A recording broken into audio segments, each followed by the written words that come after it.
I'm not someone who travels very much for how old I am. I mean, I'm 15 and I've never been anywhere outside of Western Europe, if that. To be fair though, I have met people older than me who've never even been outside of the country, so I guess I can't talk.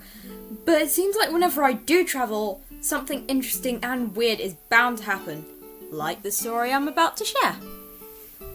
Now, for context, I live in a really rural part of the West Midlands in England. I literally live in the middle of nowhere where the most exciting things we see are sheep and chickens. The closest city to where I live is Birmingham. No, not Birmingham, Alabama, the original Birmingham. Now that we've cleared that up, let's move on. So, a few days ago, I went to a Birmingham City versus Nottingham Hill football match with my dad and some family friends. My dad works for a company in Birmingham which was one of the sponsors for the game, so it meant that he got tickets free, and he and whoever he comes with gets to sit in the director's box with a 4-course meal, and we would get to meet the man of the match. Now, I like football. I don't watch it a lot, but I love going to see it with friends and family. Besides, we got free food, so when my dad asked me whether I wanted to go, you know I was all for it. My dad decided to take me, his friend, and his daughter, who is one of my best friends even though she's like 9. Because I respect her privacy and I won't be using her real name, I'll be calling her Holly. Fun fact, she's actually one of my subscribers. Hi Holly! So me, my dad, Holly and her dad all piled into a train for the half-hour ride to Birmingham. It was super crowded and there were no seats left, so we all had to stand up for half an hour. I felt like a sardine. After 20 minutes, that felt like 3 hours, we'd arrived in Birmingham. We were getting off at New Street, which is a very popular stop for sports grounds and stadiums, so it was packed beyond belief. Getting to the escalators was like trying to push our way through jelly. Anyway, after sorting that and getting to the ballroom, Holly and I decided that we wanted to get some bubble tea, considering that Holly had never tried it before and it is my ambrosia. When we got to the boba shop, they said that they'd run out of bubbles, so we ended up getting tea with a fruity preserve instead of the bubbles, and it didn't taste that great. We were planning to get a taxi from New Street Station to the stadium, but we got stuck in a traffic clog halfway, so Holly's dad told the taxi driver that we'd just walk. But we didn't calculate the distance correctly and it ended up taking 15 minutes to walk there. Not to mention, it was raining the entire time. And I was wearing these heeled shoes because of the smart casual dress code of the director's box, so my feet were already burning.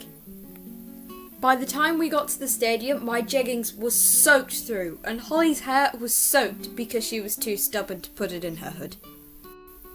The meal was actually really nice and I don't have anything to complain about. The food was great and the service was super nice. When the match started, however, that's when things started going downhill. One thing that I learnt that day that I will never forget: never go to a Birmingham City match with Holly's dad. He's a massive Blues fan, so every time Birmingham missed a shot or made a mistake or Nottingham Hill scored, he would scream, shout, swear at the top of his lungs. And keep in mind, Holly is 9, so he was swearing and cursing right next to his 9-year-old daughter, and she just had to sit there and bear it. Great. We ended up leaving 10 minutes into the second half when Nottingham scored their 3rd goal and Birmingham hadn't scored anything. Now, you could argue that up until now it hadn't been that bad, but it's what happened after the match that really made the day go off the rails for me. Because we didn't want to have to walk all the way back to the station, Holly's dad tried to order an Uber, but there was some miscommunications with the driver and Holly's dad ended up cancelling it, but he didn't tell us that.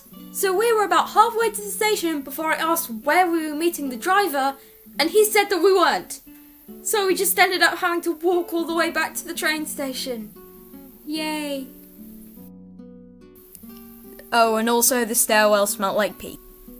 Luckily, we managed to find seats for all 4 of us on the train back home. And it's safe to say that I was about ready to drop dead. Whilst I may go on about how much of a disaster this trip was, I didn't hate it as much as it might seem.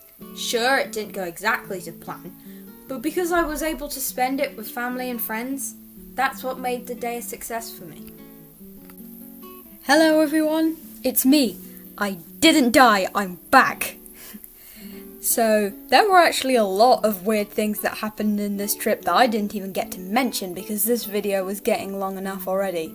Like, there was this one incident involving a cat cafe. If Holly is watching, she will know what I'm talking about.